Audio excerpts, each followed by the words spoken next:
melihat orang-orang yang makan riba dan makan harta anak yatim, dan melihat orang yang berzina, yang rupa dan kelakuan mereka sangat huduh dan buruk. Penzina laki-laki bergantung pada susu penzina perempuan, diazab di langit yang pertama, kan, dengan penuh hina keadaan dia. Dapat tengok macam mana manusia-manusia yang buat dosa, makan riba dan sebagainya. Kemudian di langit kedua, Nabi SAW dan Jibril naik tangga langit yang kedua, lalu masuk dan bertemu dengan Nabi Isa dan Nabi Yahya alaihissalam. Dapat, jadi terhiburlah kan bila tengok Rasulullah sedang duka cita, macam kita baca awal tadi. Bila jumpa Tok Adam pun duka cita juga dulu, kan, duduk dalam syurga elok-elok, tak tahu kena keluar.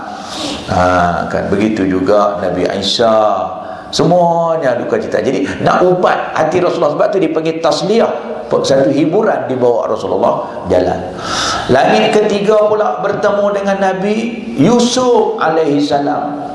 Nabi Yusuf pun susah, kerana segak dia kena fitnah macam-macam, orang pun tak berkenan kat dia.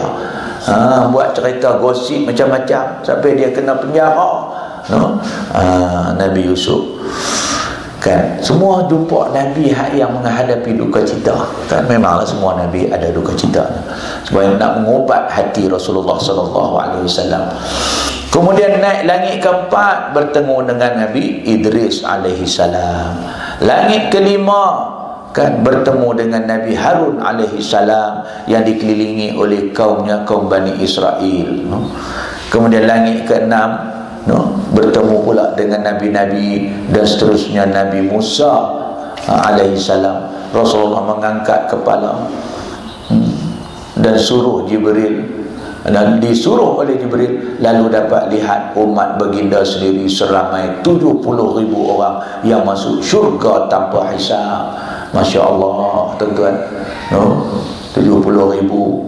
So ni ada umat yang masuk syurga tanpa hisab.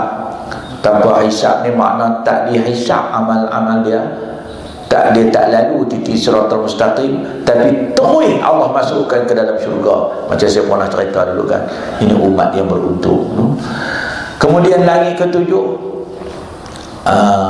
bertemu dengan Nabi Ibrahim Khalilullah yang sedang bersandar di Baitul Ma'mur, dihadapi oleh beberapa kaumnya. Kepada Rasulullah SAW, Nabi Ibrahim AS berkata, engkau akan berjumpa dengan Allah pada malam ini, wahai Muhammad. Umatmu adalah akhir umat dan terlalu dhaif, maka berdoalah untuk umatmu, suruhlah umatmu menanam tanaman syurga, iaitu la haula wala quwwata illa billah. Tuan-tuan dan perempuan, ni diajak oleh Nabi Ibrahim kepada Nabi Muhammad, suruh kita umat-umat Nabi Muhammad ni tanam tanaman dalam syurga. Macam mana nak tanam tanaman dalam syurga? Sebut la haula wala quwwata illa billah banyak-banyak. Ni kita dapat, ni pun jadilah hari ni menjadi amalan kita. Maknanya sekali kita sebut la haula wala quwwata illa billah, kita sedang tanam satu tanaman dalam syurga yang kita akan nikmati dia bila kita masuk esok. Jadi Nabi Ibrahim pesan, Nabi Ibrahim kata, wahai Muhammad, pesan kepada umat-umat engkau, minta supaya mereka ini dipermudahkan, diberi kekuatan, dan juga mereka ni menyemai satu tanaman dalam syurga, iaitu banyak. Sebab tuan-tuan dan perempuan, suruh kita nak buat apa yang Allah Ta'ala suruh, nak tinggal yang Allah larang, dengan kekuatan kita tak mampu, melainkan dengan pertolongan Allah, Allah tolong kita. Jadi sebab tu la haula wala quwwata illa billah, maksudnya tidak ada daya dan kekuatan aku, melainkan Allah tolong kita. Ucapan ni selain kita minta kekuatan dari Allah, dia kelebihan dia juga kita sedang menyemai benih, tumbuhan tanaman dalam syurga. Banyak sebut yang ni, la haula wala quwwata illa billah. Kalau nak sambung lagi pun sambunglah, la haula wala quwwata illa billahil aliyil azim.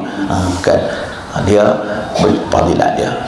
Mengikut riwayat yang lain, Nabi Ibrahim bersabda, Sampaikan salamku kepada umatmu dan beritahu mereka syurga itu baik tanahnya, tawar airnya, dan tanamannya ialah 5 kalimah, iaitu subhanallah, alhamdulillah, wala ilaha illallah, wallahu akbar, wala haula wala quwata illa billahil aliyil azim. Tuan-tuan boleh baca hak ni lagi bagus. Amalkan. Subhanallah satu, alhamdulillah, la ilaha illallah, Allahu akbar, la haula wala quwata illa billahil aliyil azim. Jadi wirid kita, maklum-maklum sekalian, jadi wirid kita. Jangan duk wirid lagu Hindustan. Jangan duk wirid kan benda-benda hal ini jadi kebiasaan kita.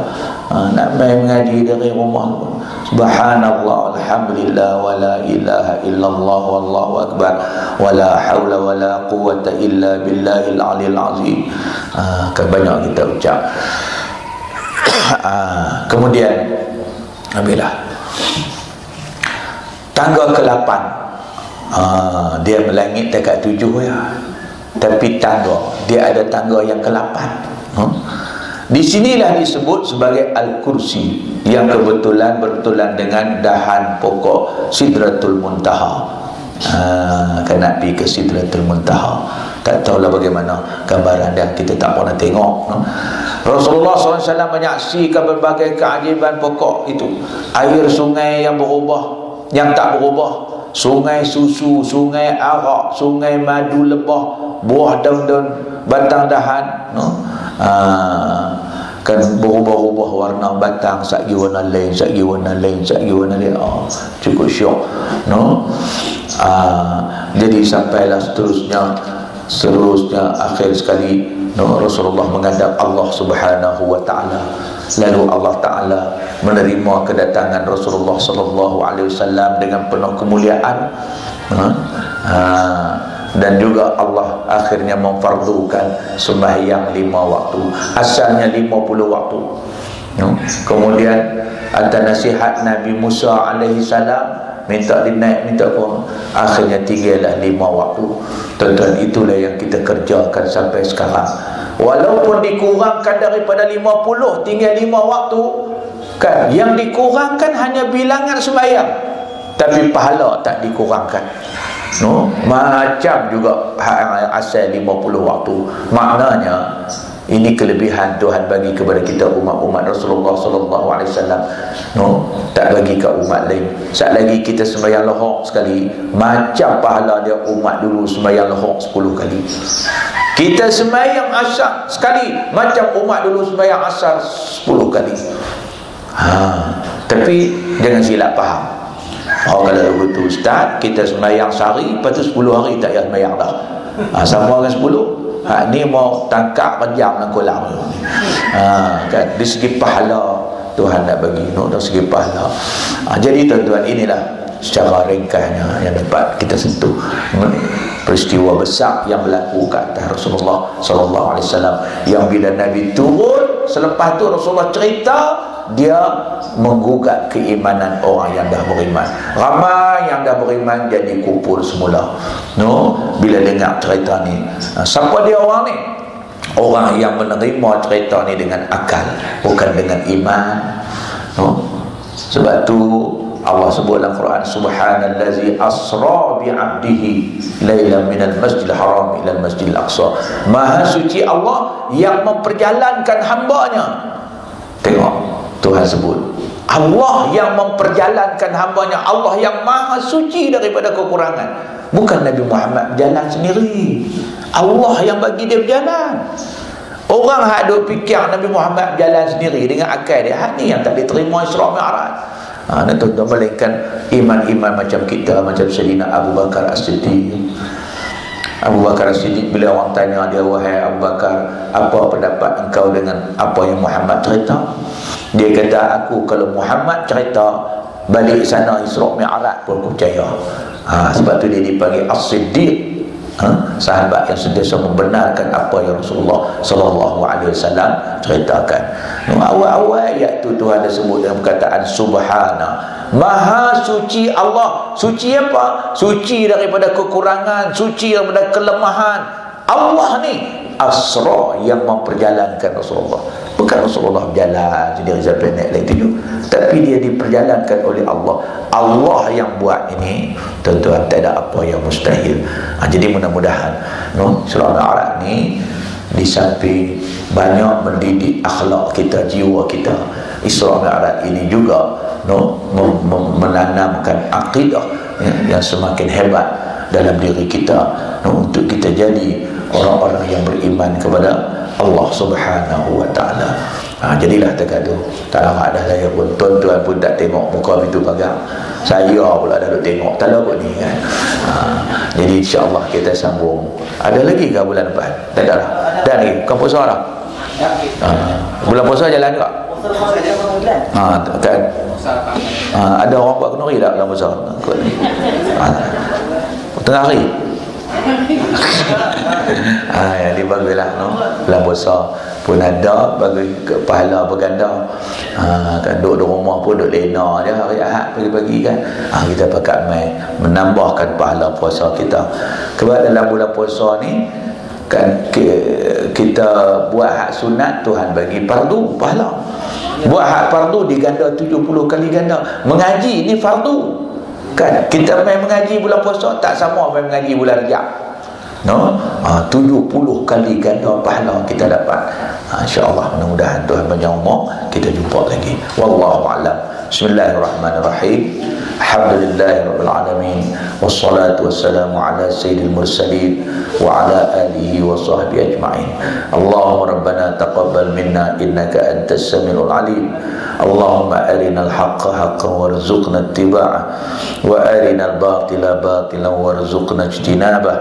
Allahumma la tada' lana zamban illa ghafarta, wala maridan illa syafaita, wala hamman illa farajta, wala daynan illa adaita, wala mazluman illa nasarta, wala jahilan illa alimta, wala maitan illa ghafarta, wala hajatan min hawaijid dunya wal akhirah illa qadaitaha wa yassartaha ya rabbal alamin. Rabbana atina fid dunya hasanah wa fil akhirati hasanatan wa qina azaban nar. Sallallahu ala sayyidina Muhammadin wa ala alihi wa sahbihi ajma'in.